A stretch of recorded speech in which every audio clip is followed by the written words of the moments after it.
A secretary at Lincoln Middle School in Portland is calling for the resignation of the school district's superintendent. Nico Wales says Dr. Ryan Scallon completely botched the aftermath of a high-profile incident involving a teacher last fall and should step down or be removed because of it.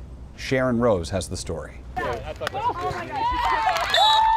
The incident happened last October when Lincoln's health and gym teacher, who also served as the school's athletic director, got into an altercation with several students from another school at a Lincoln soccer game.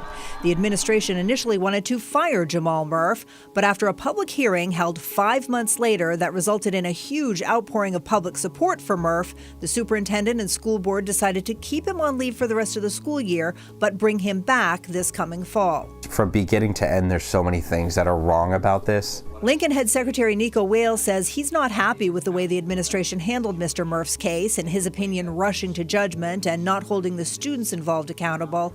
But he says it's the way the administration ignored the needs of the entire Lincoln school community during Murph's sudden absence that really has him riled up. The first 6 weeks can best be described as a black hole of information. They just pulled our athletic director and gave no additional thought as to what would happen next. The parents were never informed of what was going on. We had no lesson plans. They pulled him and provided no assistance, which caused 400 kids to not receive any state-mandated health or wellness instruction. Wales says the first few weeks were a mad scramble to find subs for Murph's classes, with no idea why he was gone or how long his absence would drag on. Mr. Murph had more classes every day than any other staff member.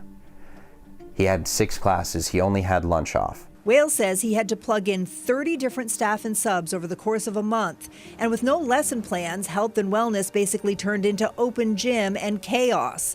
This woman, who did not want us to show her face, took over as a dedicated sub for Murph's classes about 6 weeks after he was suspended. And so up to that point, it had just been piecemeal people filling in. Yes, ma'am.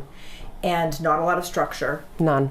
Were you given any structure? No. She says using her experience as a coach, she was eventually able to get a handle on things and give the kids some meaningful physical wellness instruction.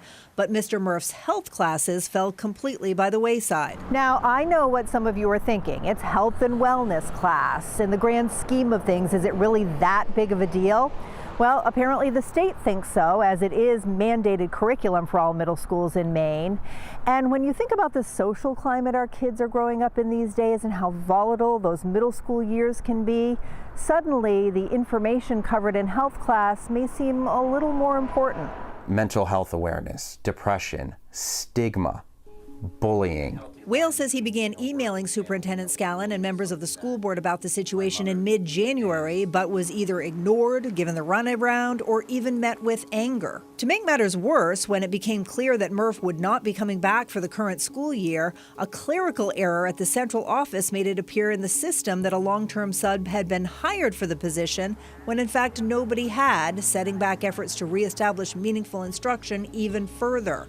All the while, according to Wales, not telling parents anything about what was going on. They had the principal send a letter to families on March 7th, letting them know that we have a new long-term sub, which was great, but it made no mention whatsoever of the fact that during that time, there was it was open gym. There was no instruction.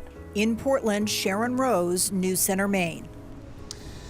Dr. Scallon declined our repeated attempts to interview him for this story. Instead, the district's communications director sent us an email. It states that providing physical wellness instruction to the students was a priority, that a long-term sub has now been hired, and that additional programming will be offered next year to make up for the gap.